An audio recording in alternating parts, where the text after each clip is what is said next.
Nityanandam, welcoming all the Paramashivoham participants.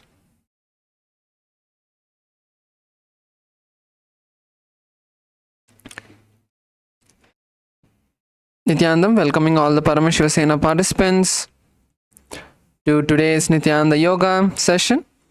Let's all be seated on our yoga mats. Sit with your Panchapatram and Uddharani. Make sure you have your Vibhuti and Kumkum.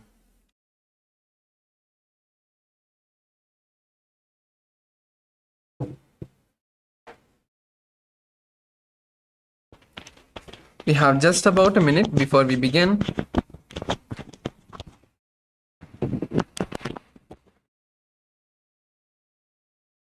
If you're ready and seated, let's just get into a restful space, a meditative space.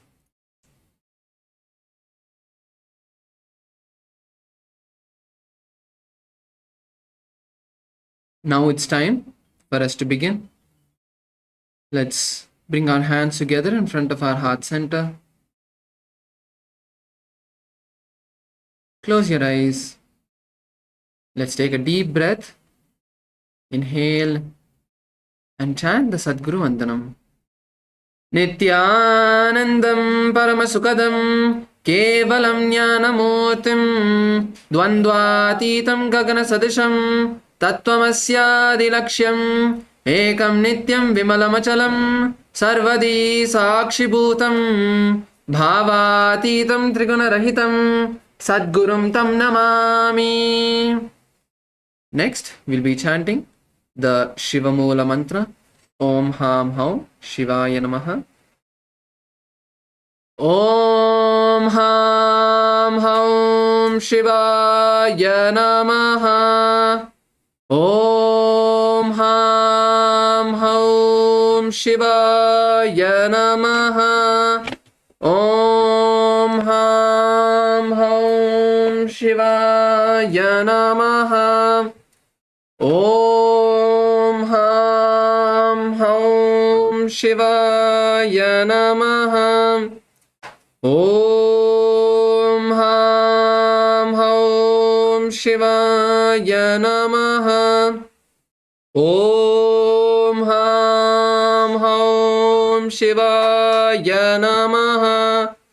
Om Ham Haum Shivaya Namaha.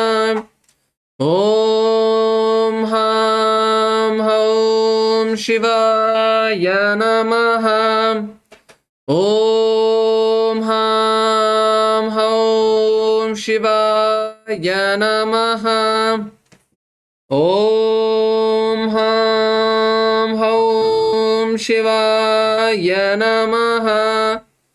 Om Ham Haum Shivaya Namaha.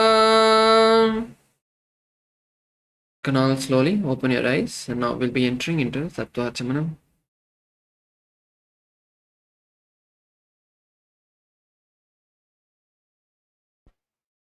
Yes. Now, with your right hand in the Gokarna mudra, take 3 sips of water with 3 Uddharani of water. As we chant the following mantras. Om Tattvam Shodhaya. Om Vidya Tattvam Shodhayami Svadha. Om Shiva Tattvam Shodhayami Svadha. Rinse your right hand with an Uddharani of water. Now at the base of your right hand thumb, right, wipe your lips from right to left 2 times. Om Ham Hridaya Namaha. Wash your hand again with the middle finger, index finger, and ring fingers together. Touch above your upper lip, below your lower lip.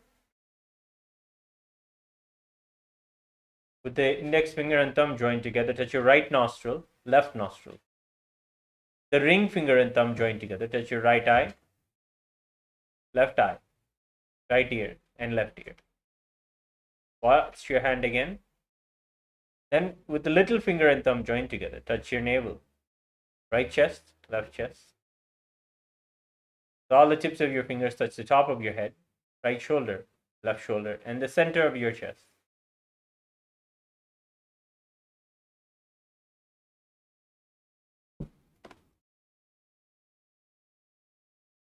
Now we'll enter into the Sankalpa, the conscious resolution.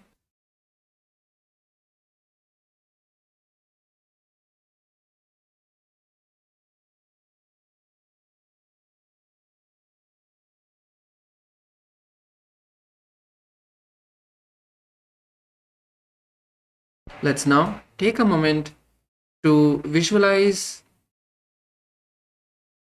what we want to manifest today as our reality.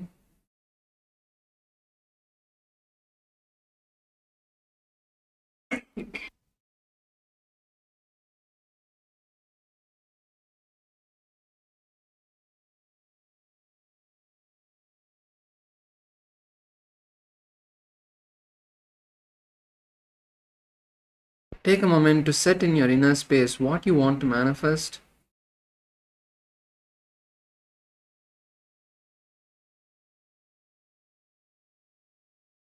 And whatever you want to manifest, visualize that happening already. Not that it's going to happen. This conscious visualization.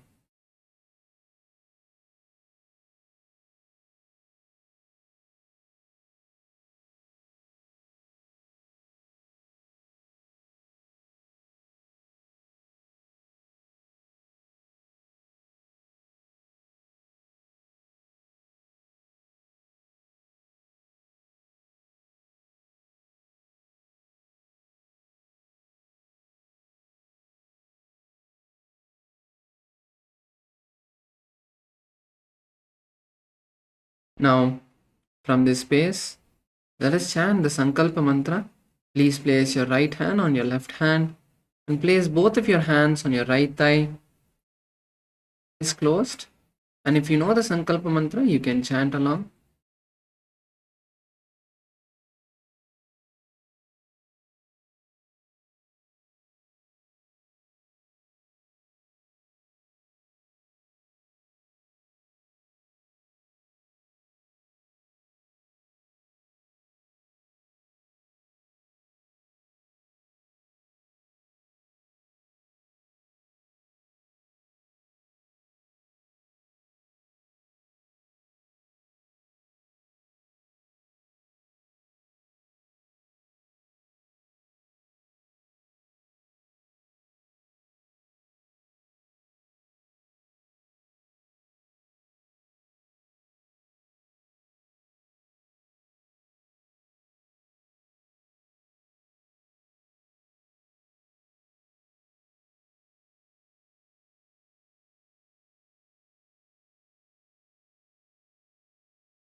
Shri Kailash पुनरुद्धारक Shri Kailash परमाचार्य Shrimad Paramhans परिव्राजकाचार्य वर्य सच्चिदानंद प्रणव स्वरूप श्रोत्रिय ब्रह्मनिष्ठ श्रीमद् जगद्गुरु श्रील श्री भगवत् श्री नित्यानंद परमशिव श्री ज्ञान संबंध देशिक परमाचार्य स्वामिनां प्रीत्यर्थं तेषां पादारविन्दयोः भक्ति सिद्ध्यर्थं गुरुकृपा कटाक्ष सिद्ध्यर्थं क्षेम स्थैर्य वीर्य विजय आयुरारोग्य ऐश्वर्याणाम् अभिवृद्ध्यर्थं धर्मार्थ काम मोक्ष चतुर्विध फल पुरुषार्थ सिद्ध्यर्थं समस्त दुरितोपशान्त्यर्थं समस्त मंगलावाप्यर्थं भगवत् श्री नित्यानंद परमशिव प्रसादेन सकुटुम्बस्य ज्ञान वैराग्य जीवन मुक्ति प्राप्त्यर्थं पूर्ण आरोग्य युक्त दृढ़ात्रिक योगी शरीर सिद्ध्यर्थं परमशिव शक्ति आविष्करणार्थं नित्यानंद योगाभ्यासं करिष्ये।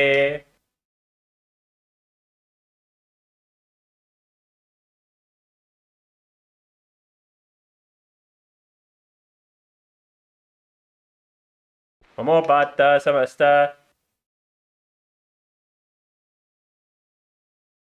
sorry for the technical glitch. We'll be chanting the Sankalpa for you all. Please have the intention in your inner space as we chant the Sanskrit mantras.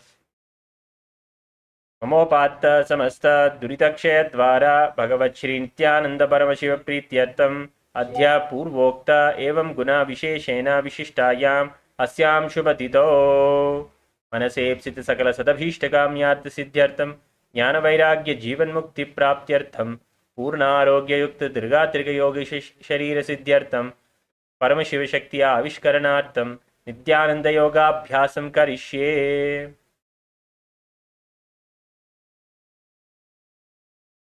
मपोपस्पृश्य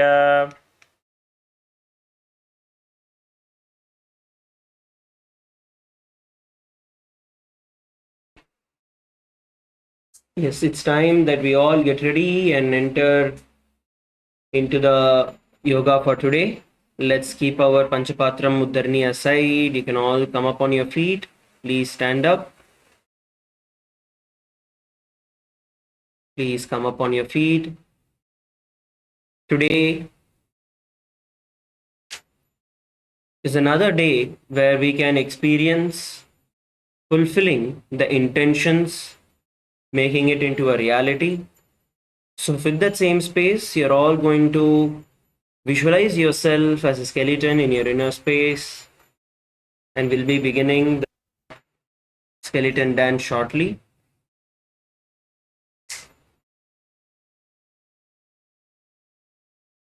Slowly move forward and backward on your mat. Shake your legs, rotate your hands, your shoulders.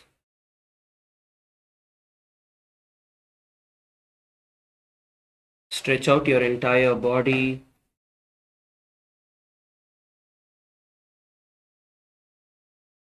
Rotate your neck.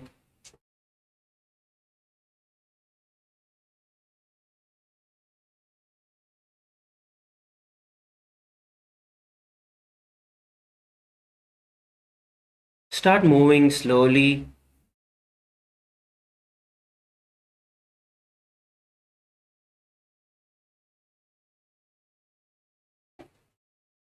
Let's begin.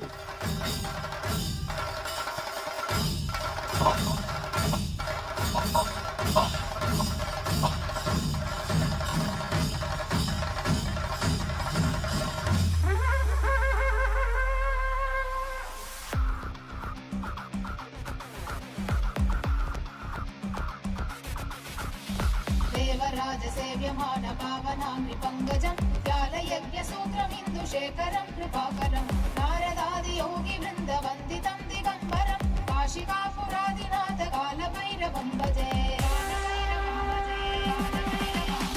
देवराजसेव्यमान पावनानि पङ्कजं ज्ञानयज्ञसूत्रमिन्दुशेखरं कृपाकरं नारदादियोगिवृन्दवन्दितं दिगम्बरं काशिकापुरादिनाथ कालभैरवं भजे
Relax. Just stop wherever you are on your mat. Stand still. Don't move around. Keep your hands loose beside your body, beside your hips. Inhale and exhale deeply. Inhale and exhale deeply.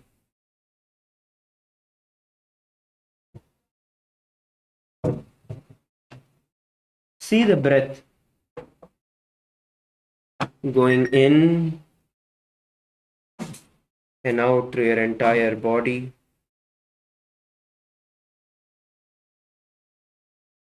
See the prana, life energy, flowing in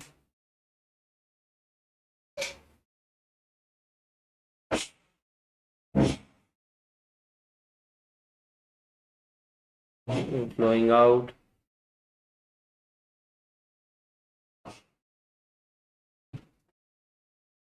Your entire tips of your fingers, toes pulsating with energy.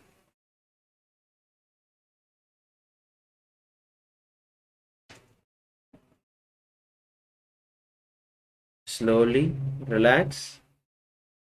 You can now adjust your mats and settle down. We're going to be entering into the asanas for the day. You can adjust your mat, put your phone or the devices aside, and sit down comfortably on your mat as we get ready to begin the Nityananda Yoga. So today we're going to be focusing on a number of stretches that will be there, and we'll also be working on the bandhas as well. So now we are going to be beginning today's asana from the Ardhapashimatanasana. So now we are going to be keeping one leg straight and the other leg near the perineum. So one leg at the perineum, the other leg straight.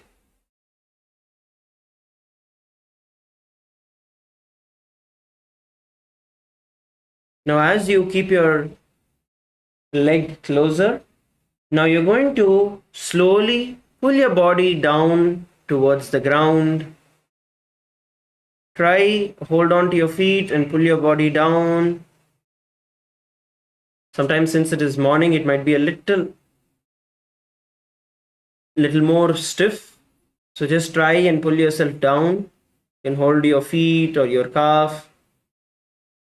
And try pulling yourself down towards the ground.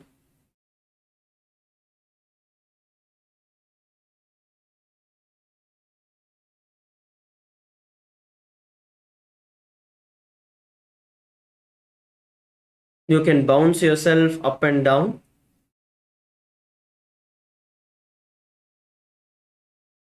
Another thing that you can also do is place your hands behind your neck. Keep your hands behind your neck. And then using the momentum with your hands, also push your head down to the ground. Just use the gravity also to pull yourself to the ground.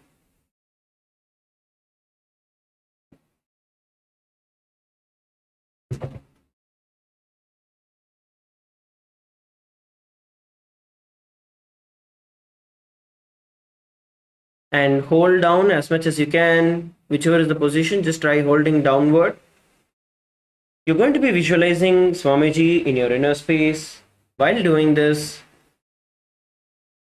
And the internal japa, Om Nityananda Paramashivoham. एकं पादं प्रसार्य एकं पादस्य पास्तिना सीवनी सम्पीड्य हस्तद्वयेन प्रसारिता पादाङ्गुष्ठं धृत्वा चानुपरि मस्तकं न्यसेत् अद्यपश्चिमतानं भवति. Okay, relax. Now we're going to repeat this on the opposite direction. Okay, now stretch the other feet out and pull the other feet back in. We are going to repeat the same on the opposite direction. Same Ardhapashimatanasana. So stretch the other feet out, locking the opposite feet in, and try and hold your ankles, try and hold your calf, your feet, try and pull yourself down towards the ground. Bounce up and down.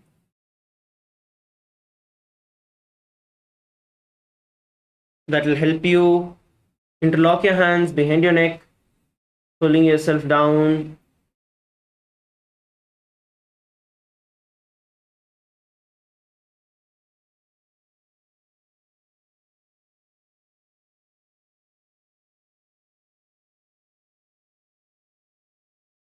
Come and try, keep trying, push yourself down. This is a good one for warming your back. Now you're going to visualize Swamiji in your inner space and the internal japa Om Nityananda Paramashivoham. एकं पादं प्रसार्य एकं पादस्य प्राश्निना शीवनी सम्पीड्यया हस्तद्वयेन प्रसारित पादाङ्गुष्ठं धृत्वा जानुपरिमस्तकं न्यसेत् अष्टपश्चिमतानं भवति. Okay, good. Relax. Let's enter into the next asana. The next asana we are going to be performing is going to be Krounchasana. In Krounchasana, you're going to keep one leg bent. You're going to sit on one leg and then you're going to pull the other leg up towards your forehead. So we will be doing this on the left and right also. So you can choose any leg that you want. And bend one leg forward and lift the other leg up. Sorry, bend one leg backward and lift the other leg up, trying to get it as close as possible towards your neck.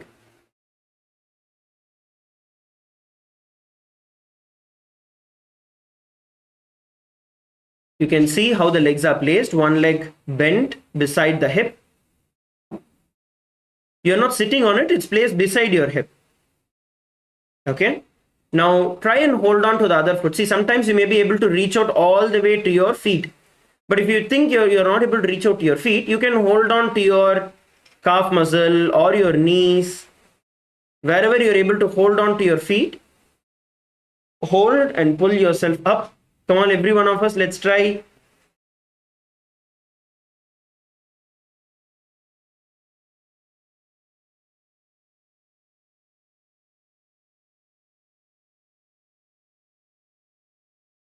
Try and hold, pull yourself and hold.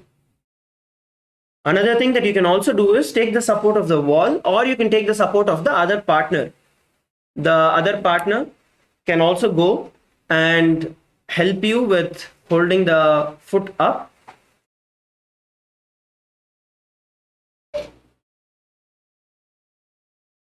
So you can support each other while doing it also to give that little push. Let's partner up.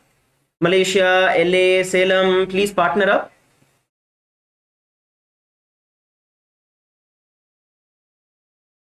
You can take the support of the wall or you can take the support of your partner.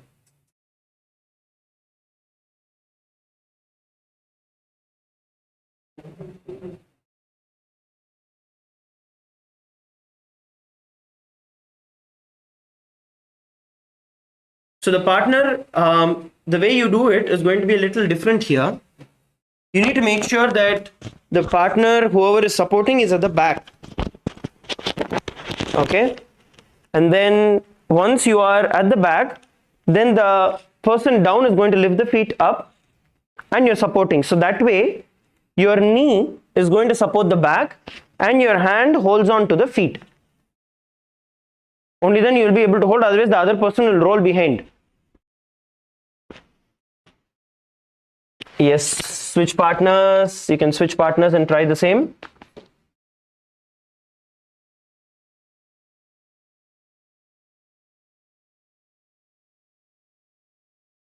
Switch partners and try the same.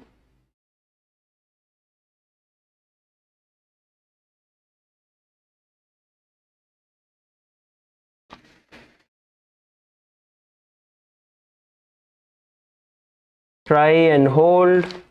You're going to visualize yourself as a crane in your inner space and the internal japa Om Nityananda Paramashivoham. Uttana padam Krounchasana Marichim Veerabhadrakam Natarajam Trikonam cha Supnangashta Prasarane. Okay, relax.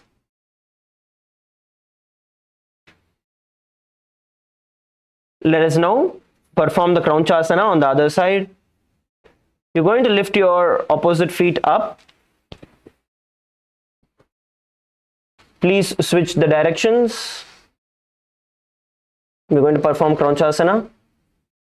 So bend your opposite feet and lift the other foot up towards the sky.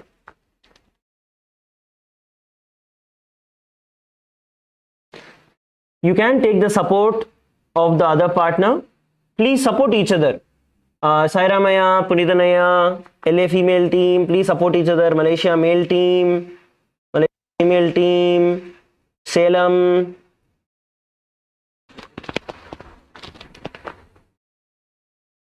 You can either stand behind the person holding on to their foot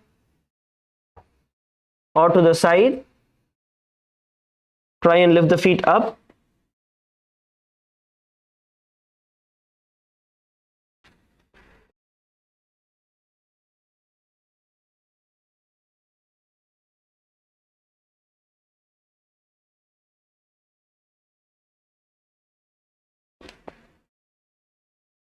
Switch partners.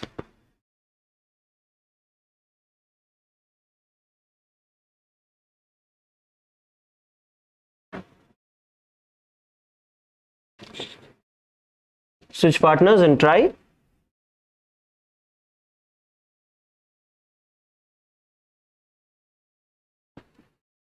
Yes, Sairamaya. Let's do it.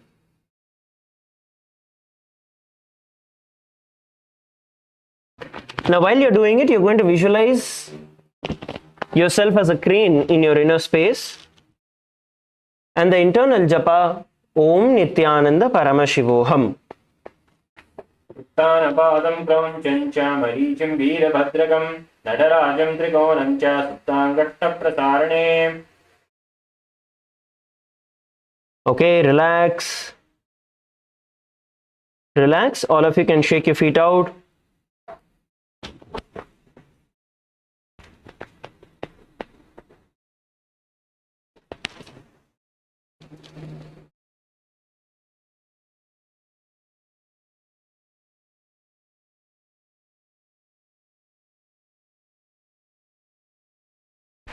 Okay, so now it's time that we enter into the next series of asanas.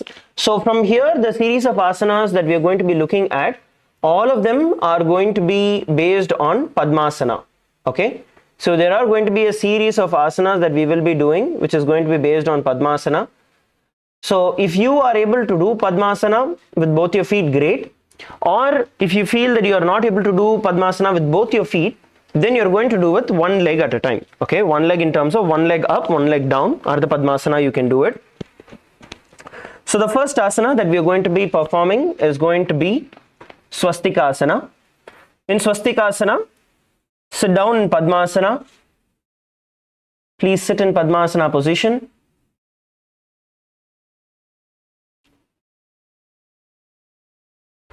Sit straight. Place your hands on your knees. Close your eyes.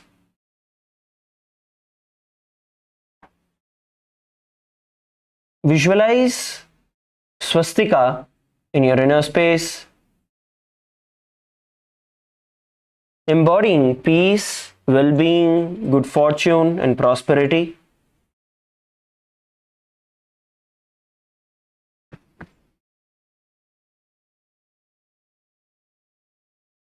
Inhale and exhale.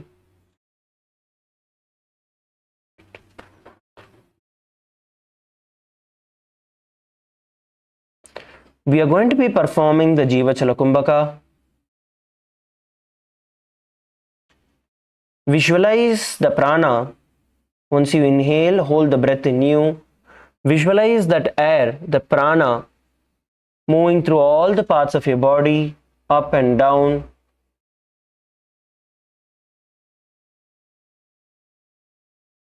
And the internal japa Om Nityananda Paramashivoham. जानूर्वोरन्तरे सम्यक् कृत्वा पादतले उभे उज्जुकाय समासीना स्वस्तिकं पादप्रक्षते. Relax. Now, being seated in the same position, cover your heels with your respective hands. Just cover your heels with your respective hands.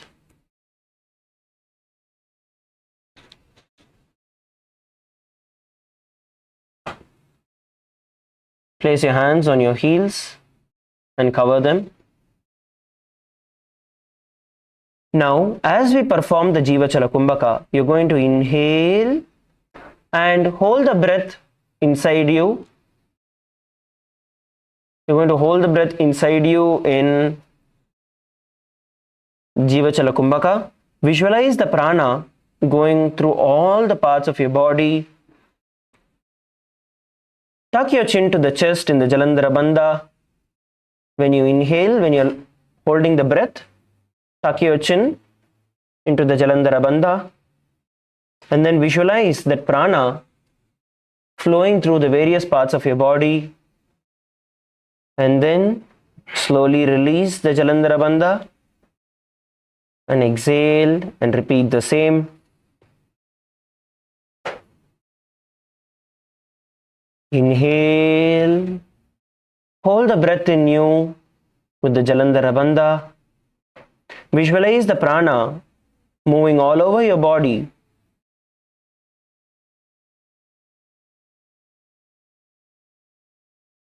And then slowly exhale.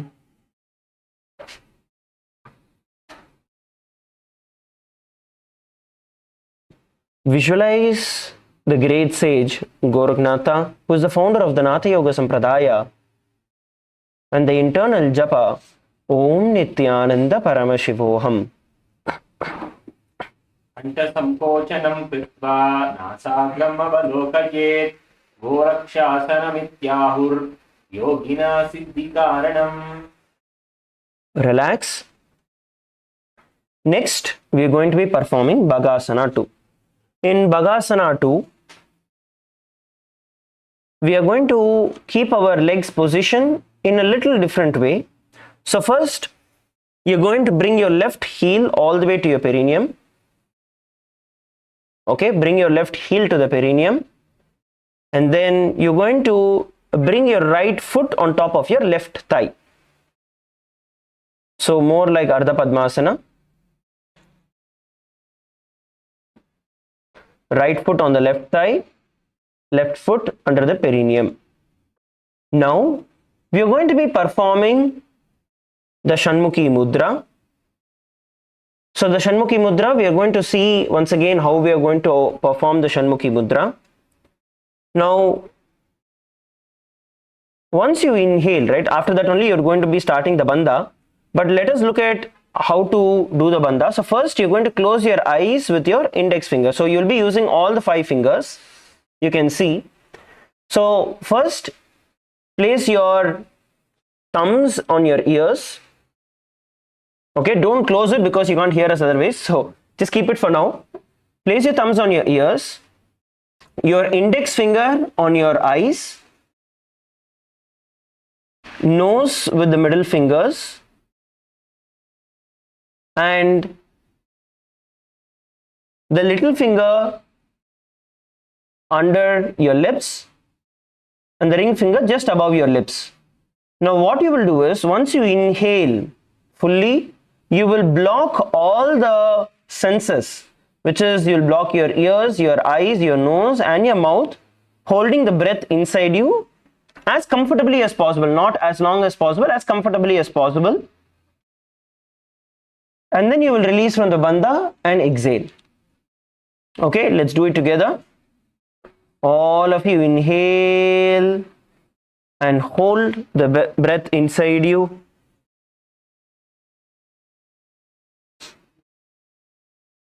And slowly exhale. When you're exhaling, just release the air from the nose and inhale again. and hold. Slowly exhale. You're going to visualize Swamiji in your inner space and the internal japa Om Nityananda Paramashivoham.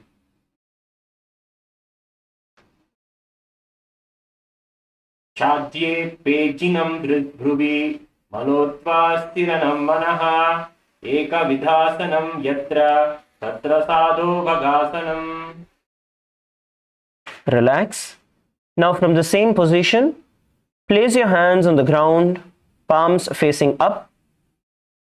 Place your hands on the ground with your palms facing up. Continue to be seated in the same position.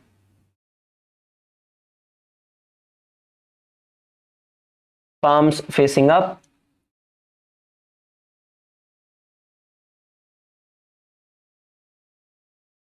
Now sit straight. Bring your gaze to the nose. We are now going to perform the Kaka, chanchu, kumbhaka.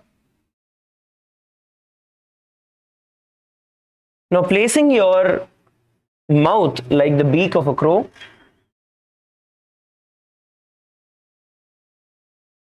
Inhale by making the lips in the formation of a crow with your tongue towards the front. And then exhale.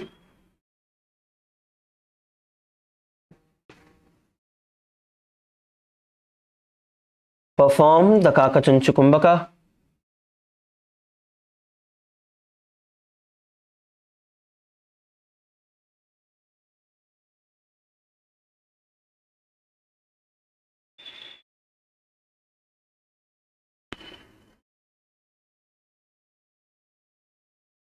Visualize Swamiji in your inner space and the internal japa Om Nityananda Paramashivoham.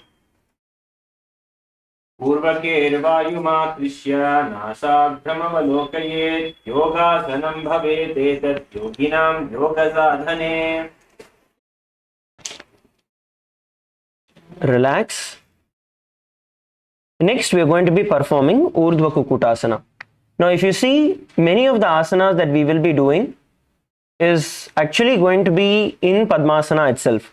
So, the focus we need to bring on is going to be the pranayama, the bandhas, and the subtler components. Now, we are entering into the Urdhvakutasana. In Urdhvakutasana, enter into the Padmasana, place your feet into the Padmasana position. Place your feet into the Padmasana position.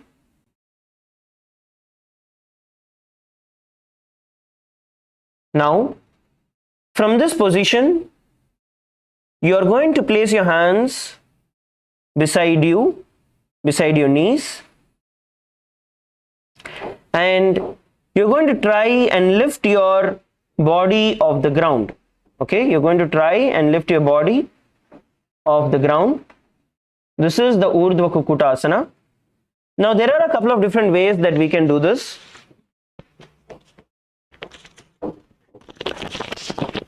So first, you can make sure that while you are seated in this position, right, you can make sure that you place your hands closer to your hips. Okay, stick your hands to your hips. So that way when you lift, your body is supported on your hands. Then you can lift your body up. Now for those of you who feel that this is also a little difficult, what you can do is, while you are seated in this position, you're going to slowly lift your knees alone up and hold. While you are seated on the ground, just lift your knees up and hold.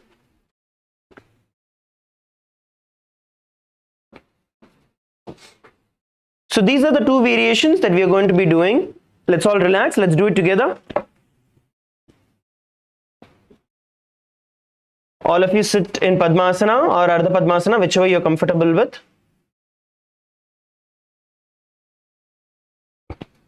Visualize yourself as a rooster in your inner space and lift your body up in the Urdhvakutasana with the internal japa Om Nityananda Paramashivoham. आशिष्टमदकौण्डिन्यम् ऊर्ध्वकुक्कुटमेव च अष्टावक्रमथोत्थानं मयूरं सेतुबन्धनम्.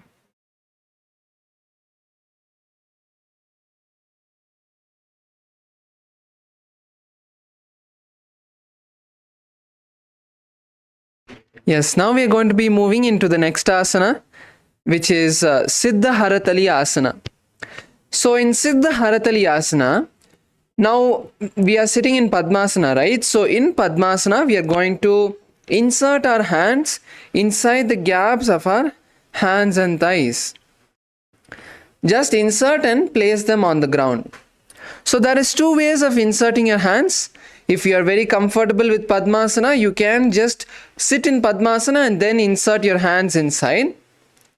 Otherwise, if you're not very comfortable with this, then you can perform the second variation where you first keep one hand on the ground, cross the leg over the hand, and then place the second hand on the ground and then cross the other leg. So you can do this variation as well. So whichever variation is fine. Insert your hand inside and just sit. You don't need to lift your body. Just sit in this asana. This is Siddhaharatali asana.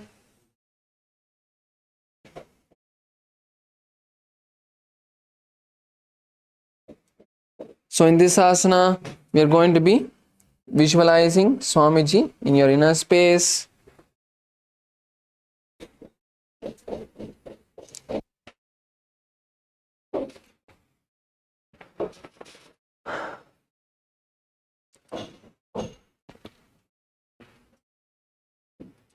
Gaze to the tip of the nose.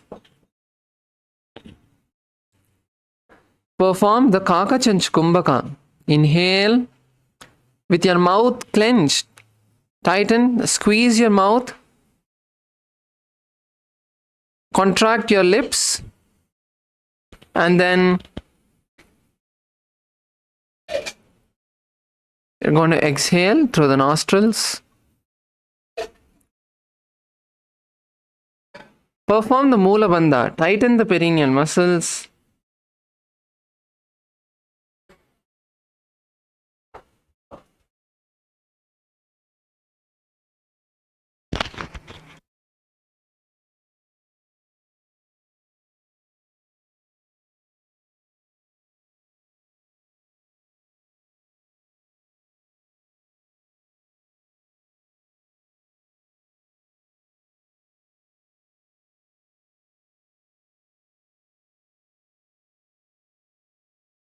And in this asana, we are going to chant the japa Om Nityananda Paramashivoham.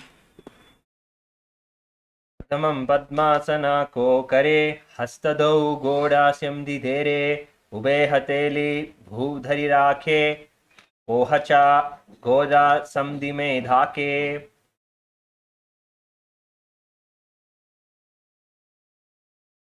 Yes, you can relax. Now we are moving into the next asana, which is Hamsasana. Continue to keep your hands inside your thighs and legs. Don't remove. Continue to keep your hands inside. So in Hamsasana, we are going to be lifting our body off the ground. So from this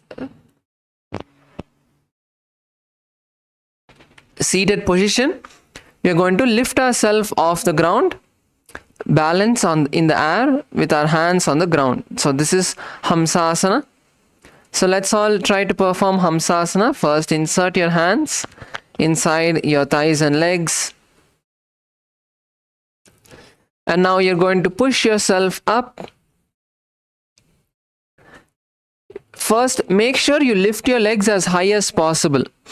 It'll be very hard if you try to, from a sitting position, if you try to lift yourself up, because there's not going to be much gap between yourself and the ground. So unless you raise your legs all the way nice and high to your elbows, then at least when you raise up, your legs will slide a bit down and you'll be a few inches off the ground. So try to first raise your legs all the way to the elbows and then rock yourself.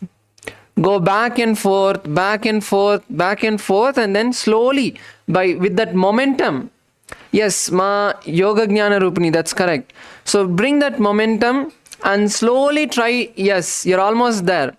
And then lean forward. Don't try to sit straight, lean forward. And then you'll be able to balance.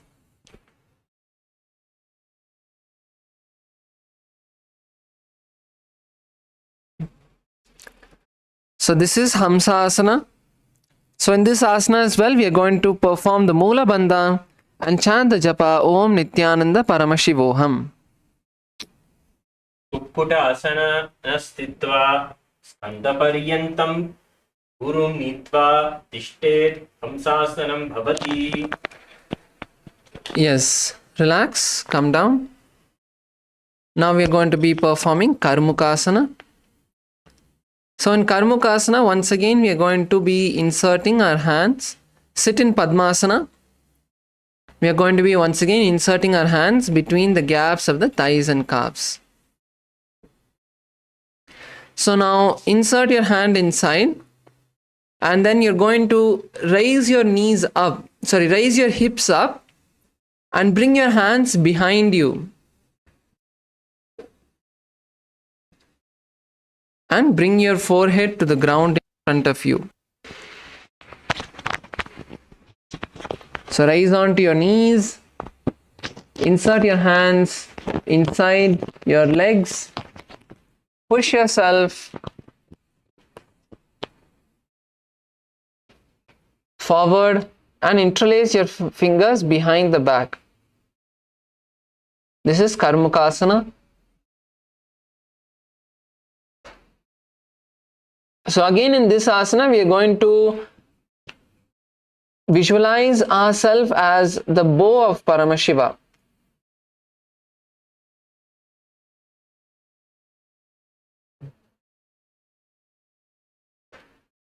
Perform the Kaka, chanchu, kumbhaka. Inhale with your mouth, with your lips clenched, and exhale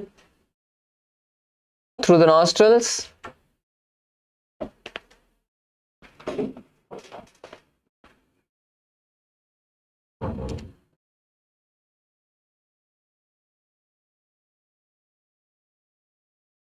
And we're going to perform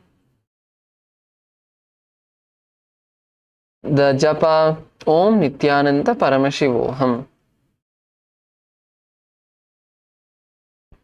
Pratama padama asana ko kare goda simdimahe karidhere tapa durase karado ane konya upara samjile thane. Relax.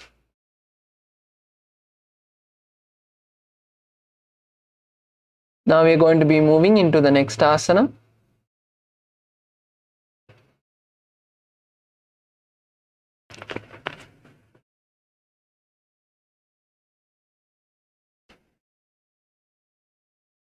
Next asana is going to be Kurasana 2.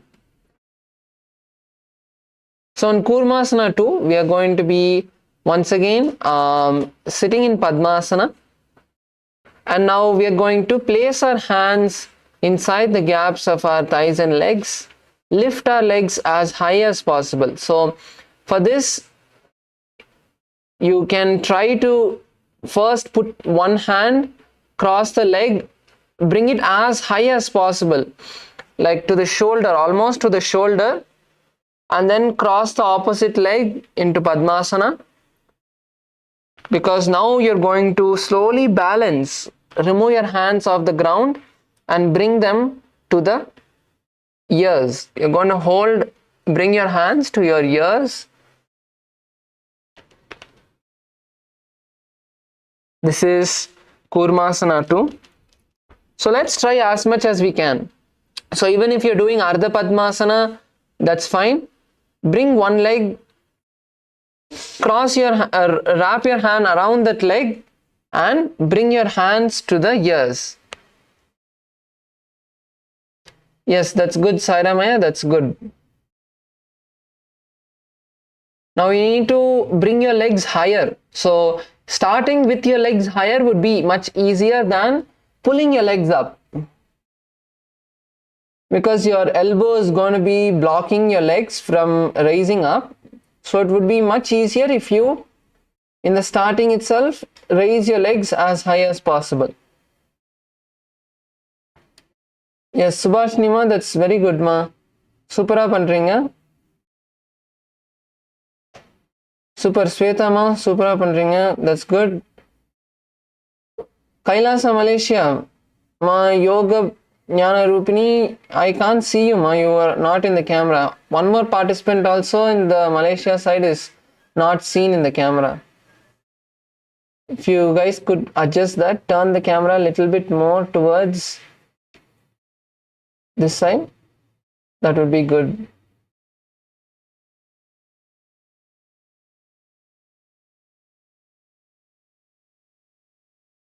Yes, that's good ma. Yoga Jnana Rupini, that's good. You're able to perform the asana. Yes, that's much better ma. Thank you ma.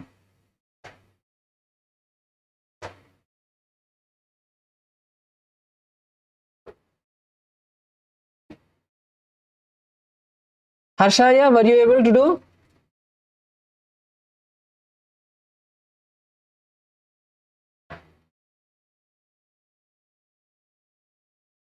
So in this asana, we are going to visualize a tortoise in our inner space.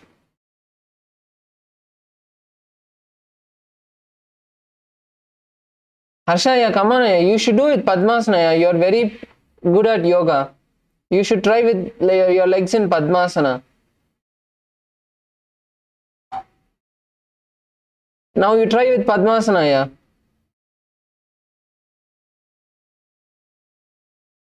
See, first put one hand. Put your left hand, yeah.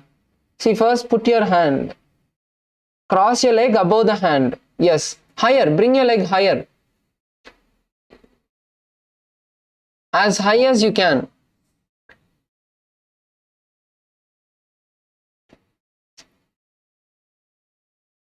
So in this asana, we're going to visualize ourselves as a tortoise. And the bandha is going to be Mula bandha. Tighten your perineal muscles. And continue to perform the Kaka chanchu kumbhaka. Inhaling with the lips contracted, squeezing your lips together like a beak of a crow, and exhale through the nostrils. Chant the japa Om Nityananda Paramashivoham. Kurasana yehe kahevaya yazom sabad indri sakucha vaye dehi ki raga shuddhi hoye yah karma ki gati sadhe koi. Yes, continue to stay there. We're going to be performing Granthi bhedasana. So Granthi bhedasana, just one difference. So now our neck was kind of facing front. Now you're going to bring your chin to the chest in Jalandhara bandha. The only difference between this asana and the previous asana is that in this asana we are going to perform Jalandhara bandha.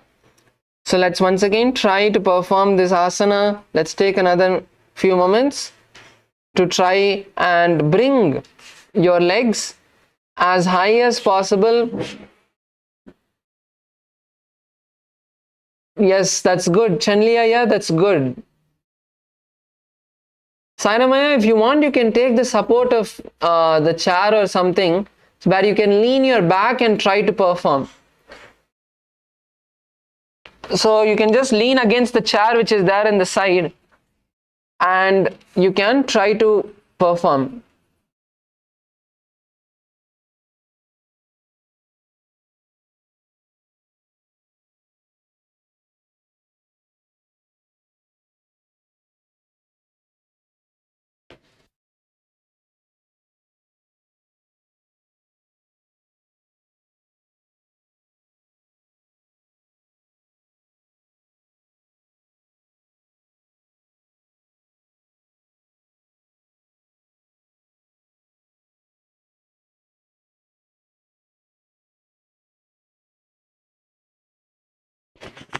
Let's all perform the Granthi bhedasana. hold on as close as possible. Bring your hands to the neck. And even if you're not able to enter into Padmasana, right, what you can do alternatively is try and bend down. My LA female team, what you can do is, if you're not able to lift yourself up, you can bend down in the same position. Bend down instead. Placing your feet on the ground, bend downward. Trying to hold on to your head. See, those of you who are finding it a little difficult, try and bend downward.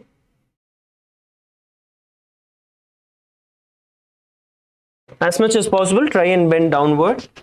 You're going to visualize Paramashiva in your inner space. And as we perform the Kaka, chanchu, kumbhaka, in this we're going to be performing the Kaka, chanchu, kumbhaka. So when we hold the breath, you're going to be performing the Jalandhara Bandha as well. Let's perform the Granthi bhedasana together with the internal japa Om Nityananda Paramashivoham. अथवक्षे Neelkanth ग्रन्थिभेदासनं शुभं ज्ञात्वा रुद्रो भवे क्षिप्रं सूक्ष्मासमन अनुसेननात्. So the next asana is going to be Uttana Kurmasana.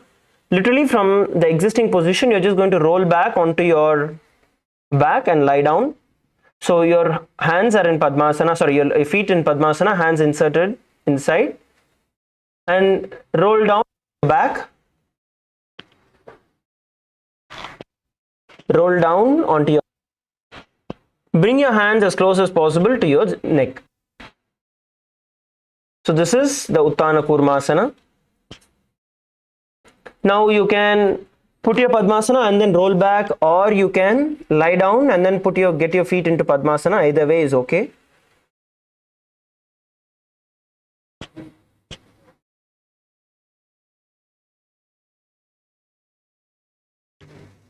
Malaysia team, females, please lie down on your back. Feet in Padmasana. Try and pull your knees as close as possible. See, even if you don't insert your hands, it's fine. You can hold on to your knees in Padmasana and pull it as close as possible to your body. Pull it down. Pull it down and hold it down. Punitanaya, Padmasana.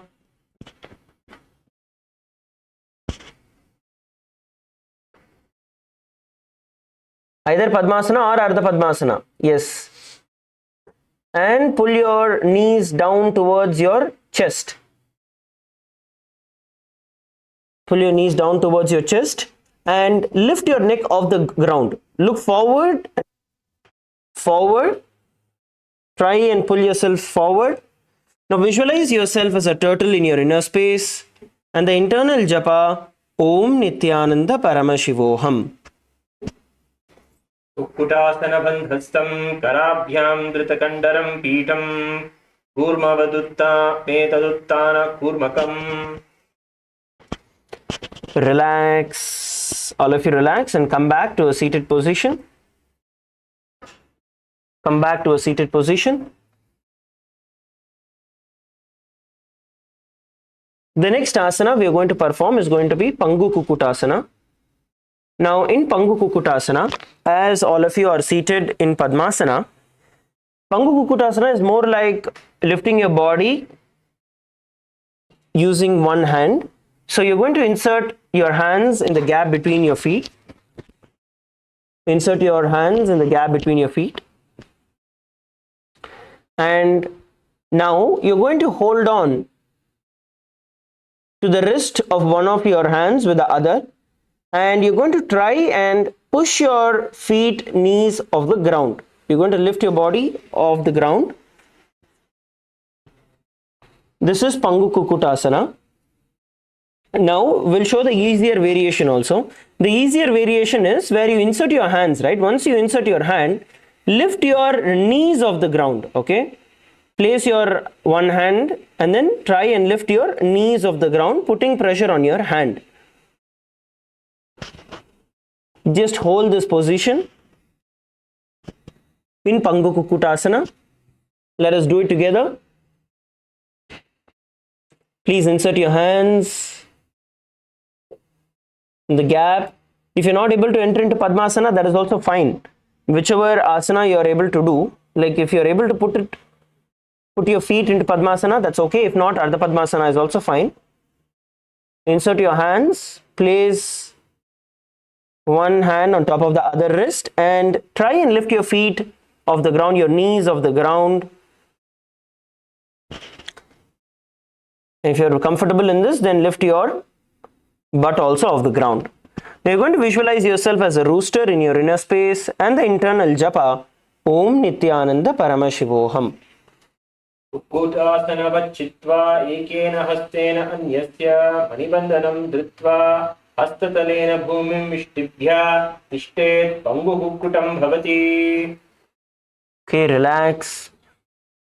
The next asana we are going to be entering into now is going to be Pangukutasana on the other side. So let's perform the Pangukutasana on the other side, which is the other hand. We're going to switch. Once again, we're going to insert our hand and this time hold on to the opposite hand. Last time you held your left hand with your right, you're going to hold on to your right with your left. And we're going to repeat the same. Come on, every one of you into Padmasana, insert your hands. And try and lift your knees off the ground first. And then lift your body off the ground as well. You're going to visualize yourself as a rooster in your inner space. And the internal japa Om Nityananda Paramashivoham. Uttana vachitva ekena hastena anyasya manibandhanam dhritva hastatalena bhumim vishtibhya tishtet pangukutam bhavati. Relax. Relax. Rotate your wrist. Relax your wrist. Rotate your wrist. Please rotate your wrist. Shake it out.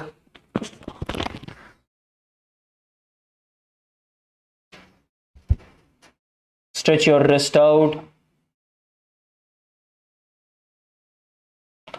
Bend it forward, backward. Just relax your wrist. Next, we are going to be entering into the next asana, which is going to be Gradasana. Now, as you are continuing to be seated in Padmasana, please be seated in Padmasana. Get your feet into Padmasana. Now you're going to interlock your hands, interlock your fingers, place your elbows on top of your feet, and rest your chin on top of your interlocked fingers. This is Gradasana. If you're able to do Padmasana, great. If you're not able to do Padmasana, even Ardhapashimatanasana is okay. One leg on top is also fine.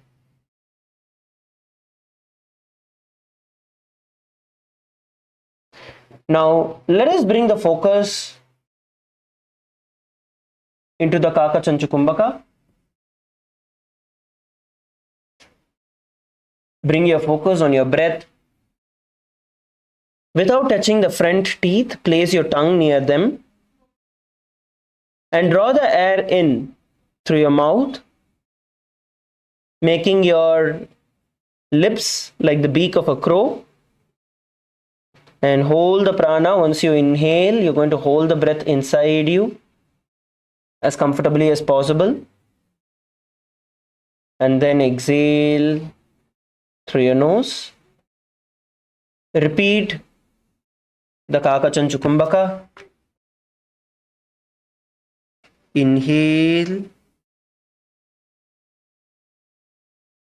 Hold.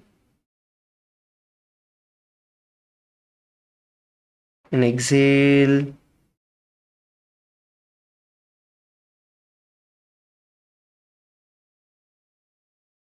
repeat the pranayama. Inhale, hold, and exhale. Relax. The next asana we are going to be performing is going to be Padmasana 3. Now please sit straight. Now you're going to place your palms one on top of the other and place them on your heels. Sit straight. Keep your spine straight.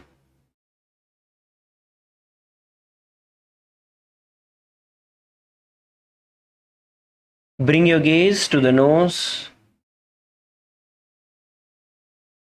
Sit relaxed. Sit still with no movement.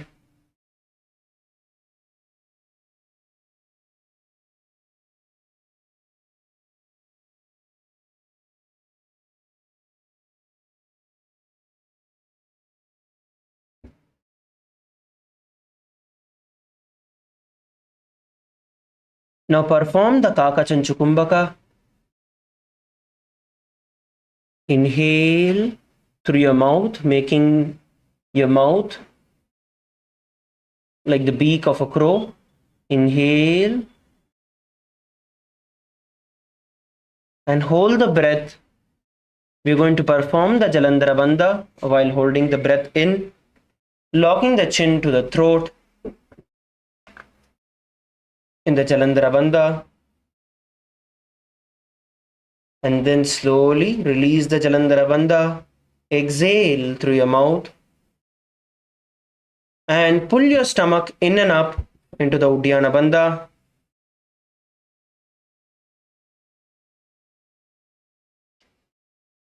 Slowly relax, and once again inhale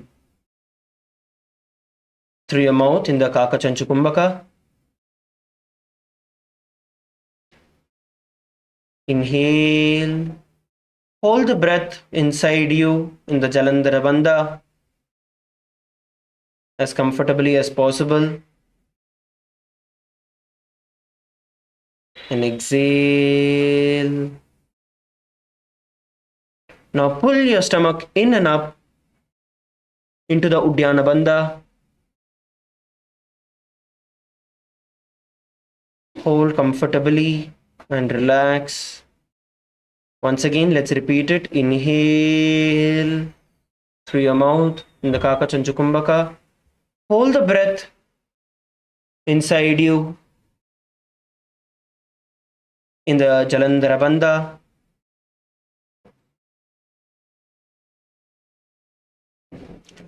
And relax, exhale completely and pull your stomach in and up into the Uddiyana Bandha. Relax, visualize Swamiji in your inner space and the internal japa Om Nityananda Paramashivoham. Uttano charano vidhaya vidvat shakti stito yogirat Uttano swakaro cha shakti yugalante sadhu kritva samo. Relax. The next asana we are going to be performing is going to be Padmasana 4. In Padmasana 4, as you continue to be seated, place your palms on top of your knees, palms facing down. Sit straight. Bring your gaze to the nose. Visualize Paramashiva in your inner space. Sit in a relaxed and still, just sit still. Don't allow any movement. Don't look around to the left, right, moving your fingers, harshaya. Just sit still, sit straight, sit still. Just sit.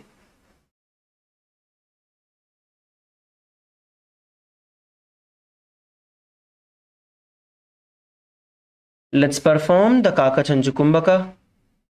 Inhale through your mouth, being placed like the beak of a crow.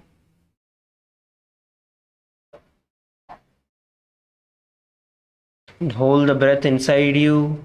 You don't have to perform the Jalandhara Bandha. Jalandhara Bandha was only previous, so you're just going to hold the breath voluntarily. And exhale and repeat. Just sit still, performing the pranayama.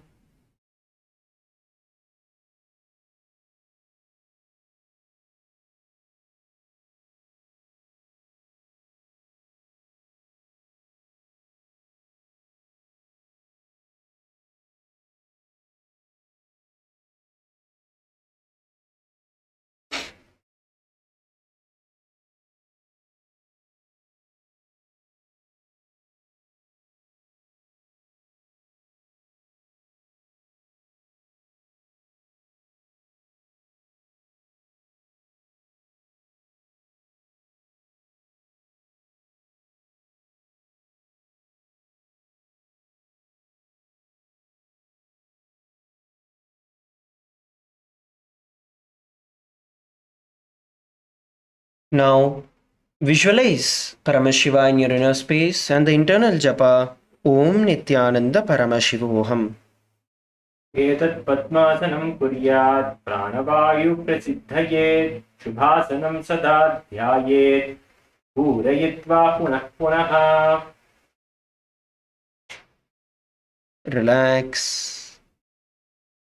Next, we are going to be entering into Karmukasana. In Karmukasana, as you are seated, you are now going to hold on to your right foot with your right index finger. Hook your right hand index and middle finger around your right toes and pull them nicely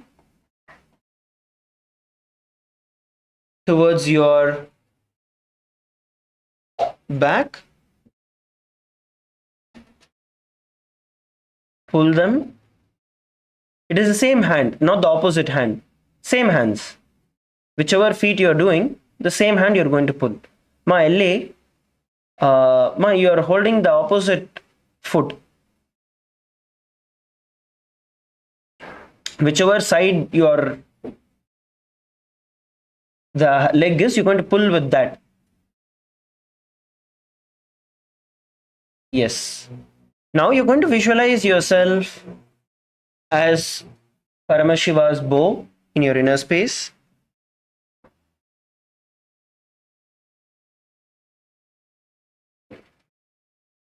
And the internal japa Om Nityananda Paramashivoham.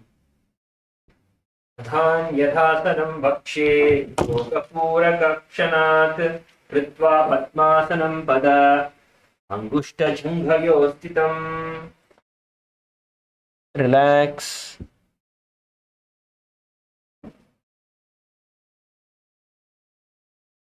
Let us now perform the next asana. The next asana is going to be Karmukasana 3. In Karmukasana 3, as you are seated in Padmasana, pull both your feet closer to your hips. Both your feet closer to your hips, as close as possible. And you're going to twist, cross your arms behind your back and try and hold the feet from behind your back.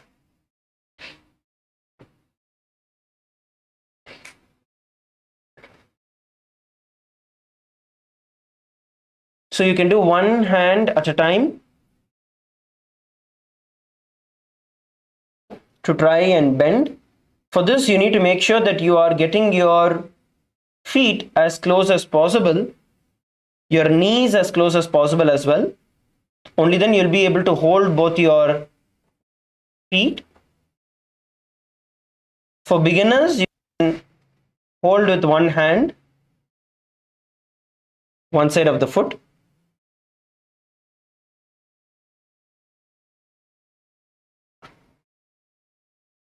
Yes, all of you enter into the position. Malaysia female team.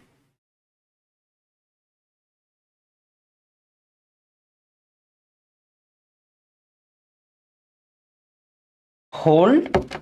Visualize yourself as Paramashiva's bow in your inner space. And the internal japa, Om Nityananda Paramashivoham.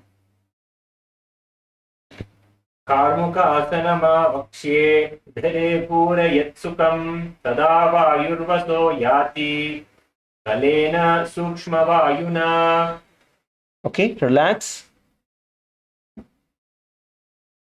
The next asana is going to be Dradhasana. In Dradhasana, as you continue to be seated in the Karmukasana 3, which is your legs crossed and your hands crossed behind your back, holding onto your foot, you're going to lift your chest up. Bring your awareness, lift your chest up, open your chest out and wide.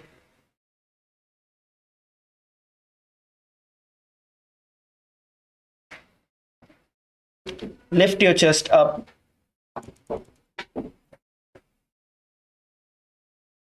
If you are not able to perform the Padmasana, you can do it like how you would do in Gomukasana, which is one leg on top. And try and cross your wrist, your hands behind your back. If you are not able to do Padmasana, you can do one foot on top and cross your arms behind your back and hold there. You can perform this as well. This is if you are not able to do Padmasana. If you are able to do Padmasana, then make sure that all of you are sitting in Padmasana, crossing your arms behind your back.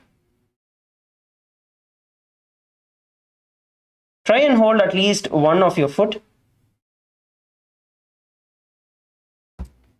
Now visualize yourself as the third eye of Paramashiva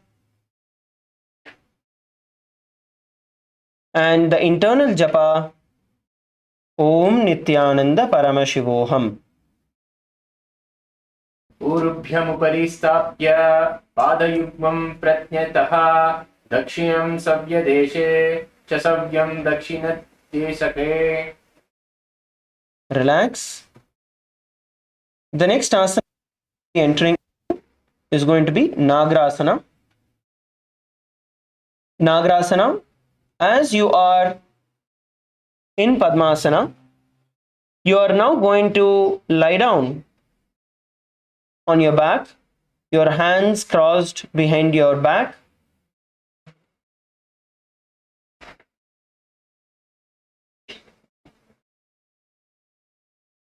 Lie down. You can actually, while you're sitting itself, you can cross your hands at the back and then lie down.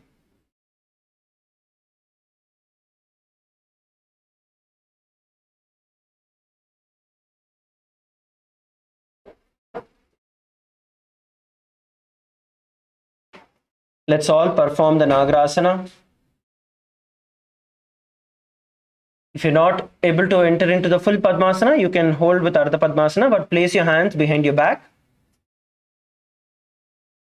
Place your hands behind your back.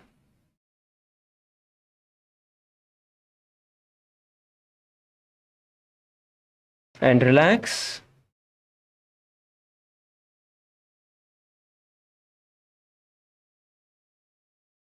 Relax, just relax comfortably.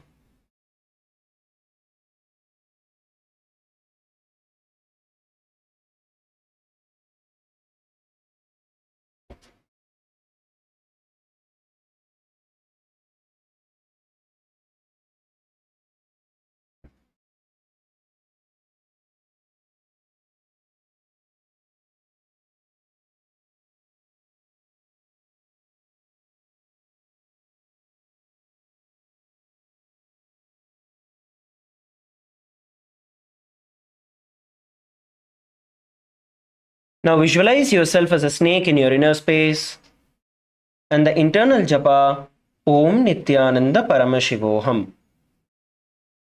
नासारोगजूना राहे विशाली पिनसा चोया जुसामा अधिकसभर हारे नगरासन गुणसोया. Relax. Now, as you're lying down on your back, release your hands from behind your back. Bring your knees towards your chest and hug your knees with your hands. Interlock your fingers and hug your knees. Lie down on your back. Interlock your fingers. And pull your knees as close as possible to the chest. Squeeze your body together like a ball.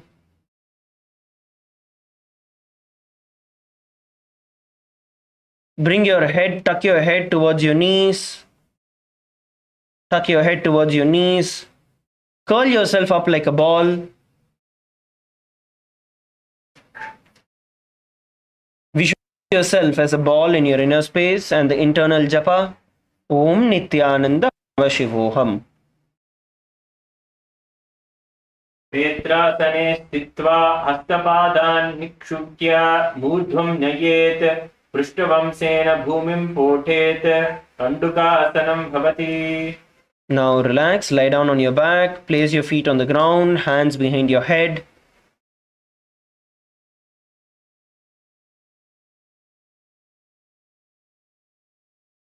Hands behind your head, knee bent.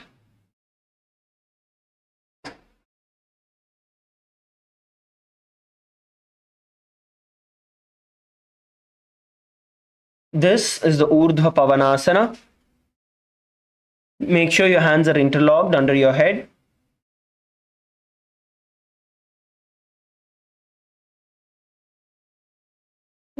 Relax.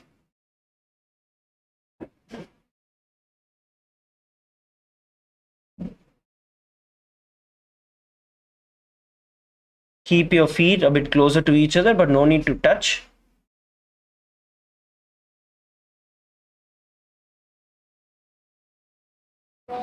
In this position, you're going to visualize Swamiji in your inner space and the internal japa, Om Nityananda Paramashivoham. प्रथमे शुद्धो San करावे गोदा उभो तासे मिलावे घुल्पो माहिली अंकुष्ट दोई करे एकसा नेलरा सोई. Relax.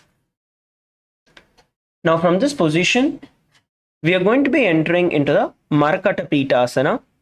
Now, release your hands from behind your head. Place them by the sides of your hip. Place them by the sides of your hip. Now, you're going to lift your hips up towards the sky. Your hips up towards the sky. And make sure your palms are facing up towards the sky. Place your heels on top of your palms. Place your heels on top of your palms. All of you, lift your hips off the ground, up towards the sky. Come on, push. Push it up, push it up, push it up. You'll be on your shoulders.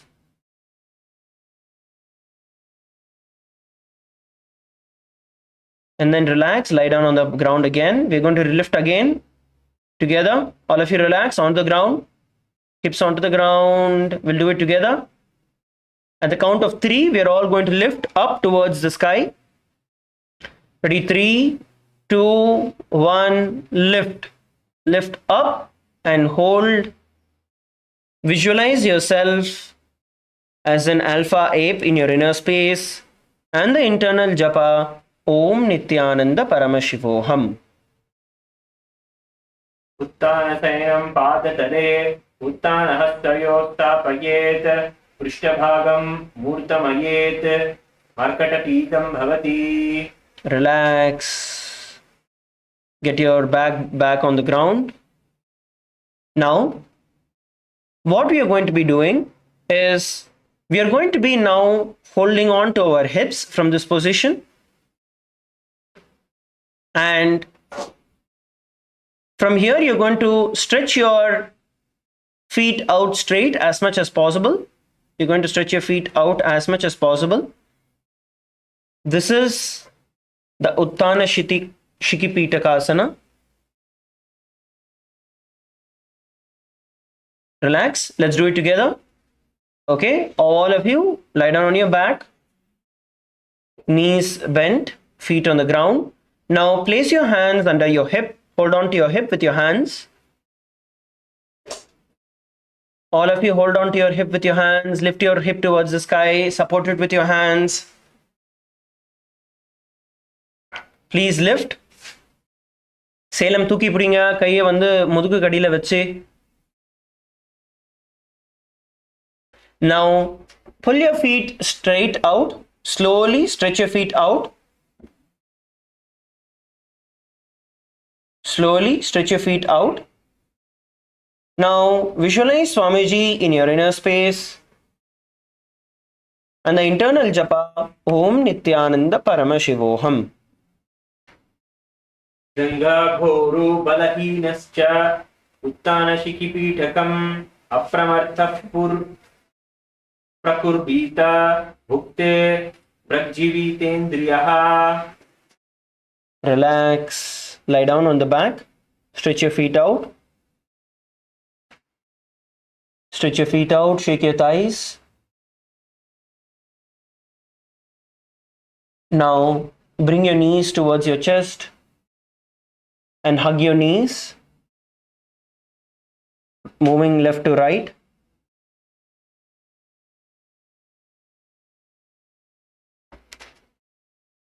Bring your neck up, rolling yourself like a ball. Keep moving to the left and right. Relax. Stretch your feet out and lie down. The next asana that we are going to be performing is going to be Narakasana. In Narakasana, as you are lying down on the ground, you are next going to support your hip with your hands, and you're going to lift your feet all the way up towards the sky. You're going to lift your feet all the way up towards the sky. Supported by your hands on your hips. All of you, please lift your body. Place your hands on your hips. And with the support, lift your feet up towards the sky. Come on, all of you, lift your feet up towards the sky. Saira Maya, you need to lift a little more. It has to come all the way onto your shoulder. Neck on the ground. Neck on the ground. Lie down on the ground. And push your body up. Place your hands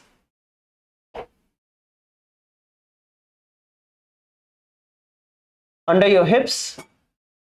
And with the support of your hips, try and push up. Punithanaya, can you support Saira Maya also so he can get that lift?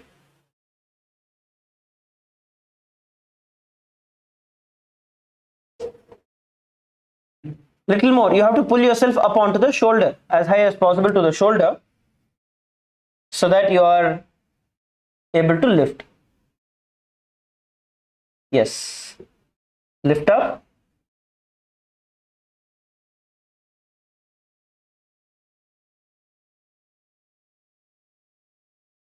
And hold.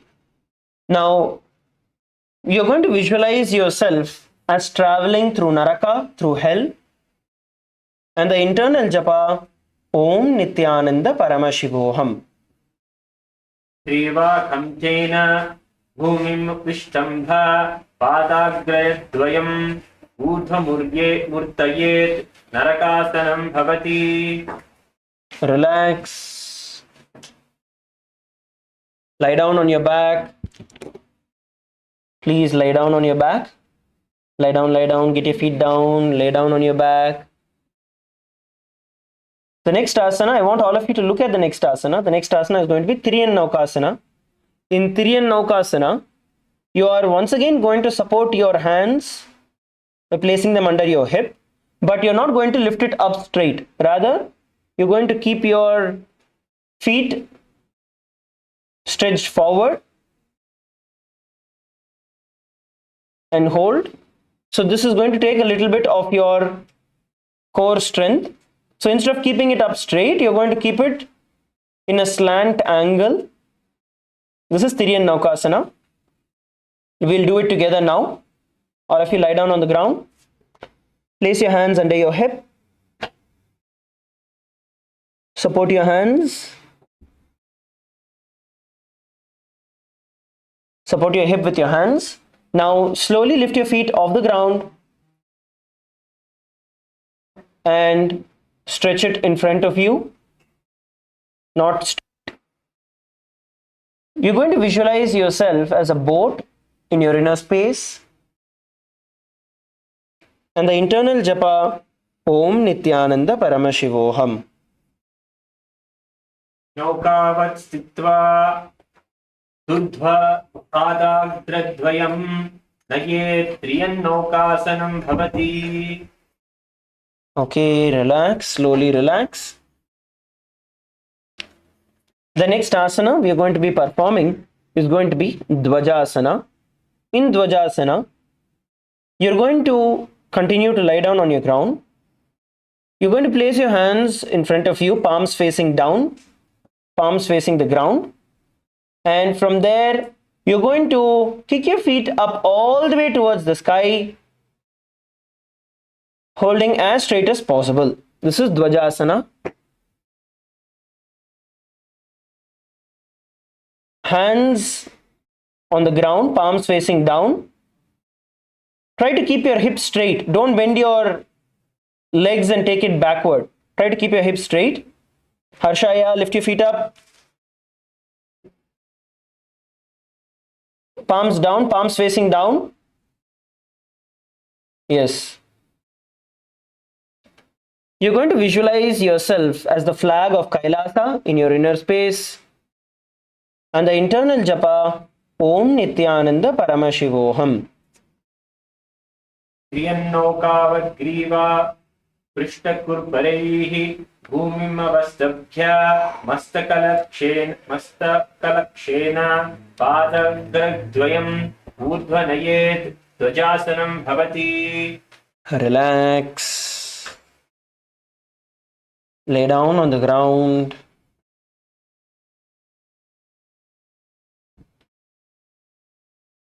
Stretch your feet out. Stretch your feet out. Have little gap between your feet. Have little gap between your hands.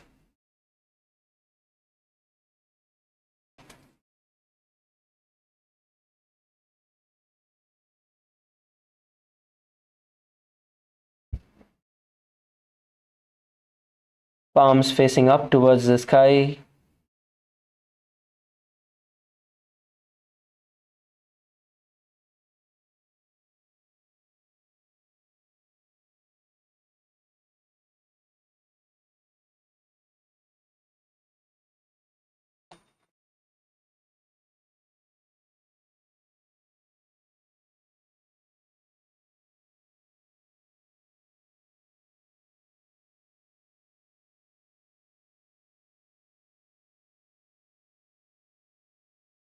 Inhale and exhale. Bring awareness to any part of your body that is having discomfort.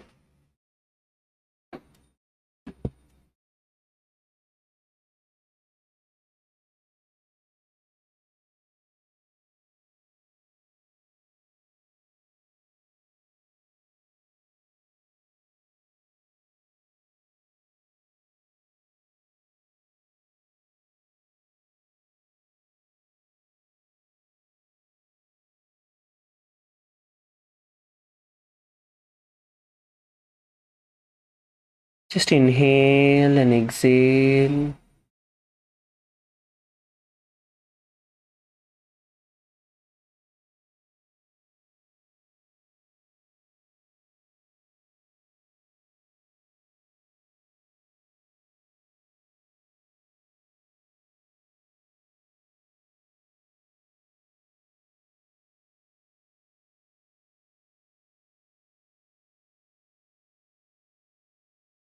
Visualize the Kundalini Shakti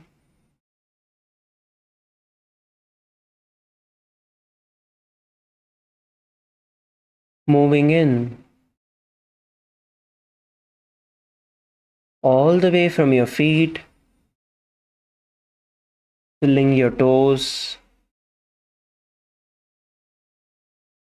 going into your feet,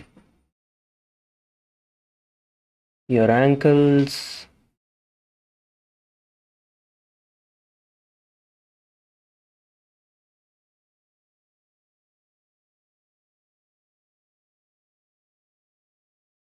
your calf muscles,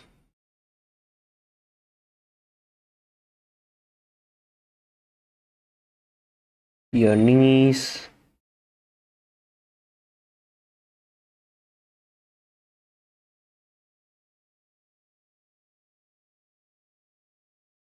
your thighs,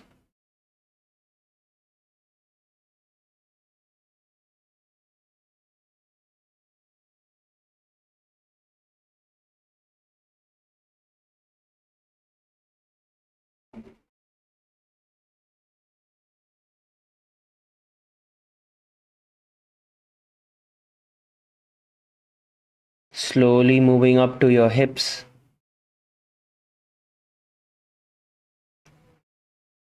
filling your body with energy, moving up to your stomach,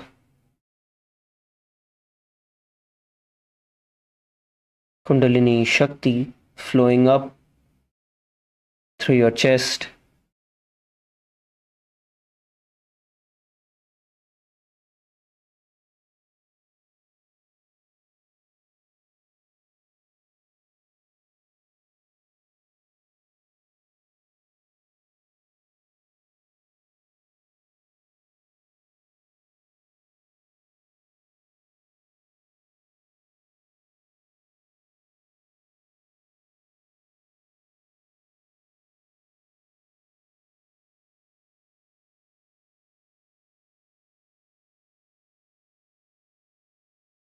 filling your hands, your elbows, your palms, filled with the Kundalini Shakti.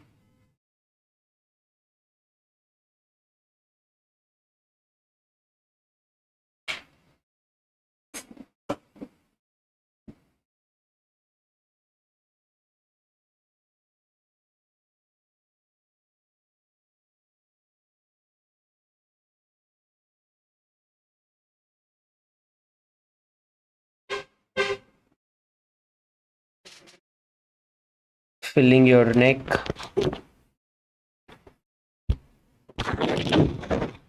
your face, your head,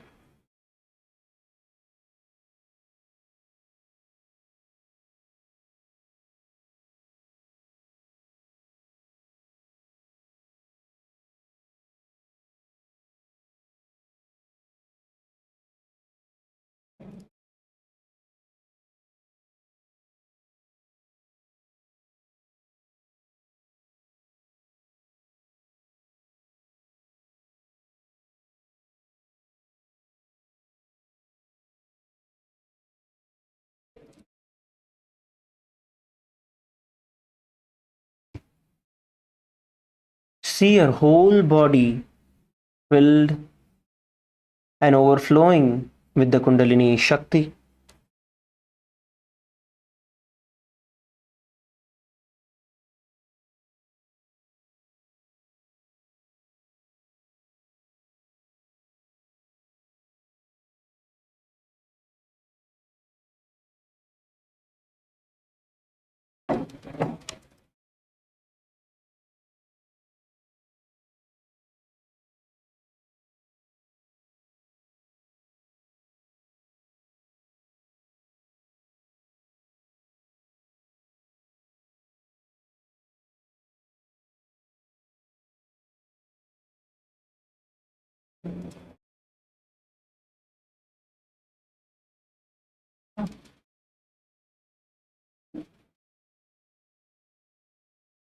Now slowly bring your awareness back to your body. Move your fingers, your toes.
Slowly bring your knees towards your chest.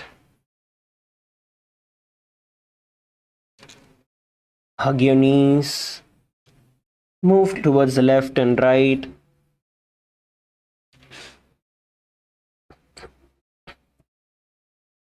And slowly come to a seated position.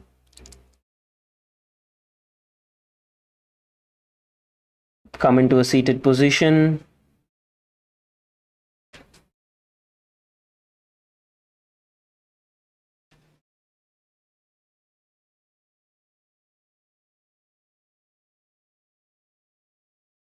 Now for the next 7 minutes, let us all perform the Bhastrika, where we are going to exhale forcefully. Just focus on exhalation and keep exhaling. Close your eyes, sit straight, and perform the Bhastrika Pranayama. Just focus on exhaling. Close your eyes. With every exhalation, pull your stomach in and exhale.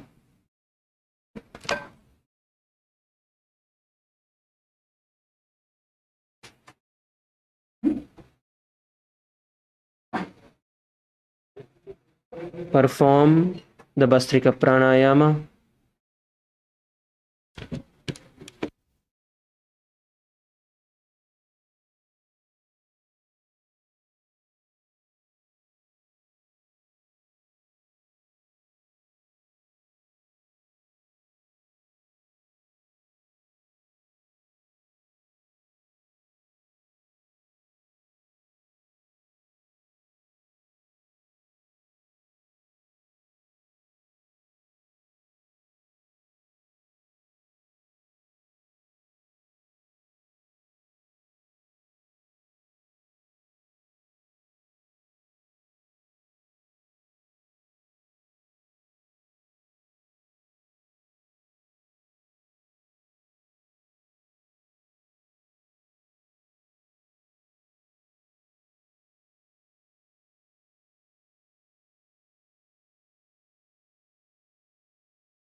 Paramashivoham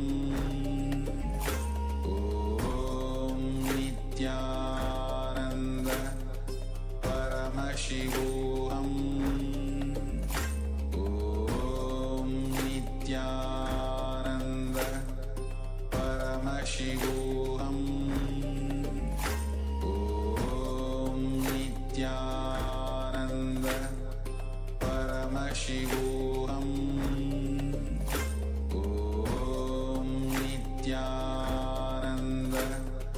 Paramashivoham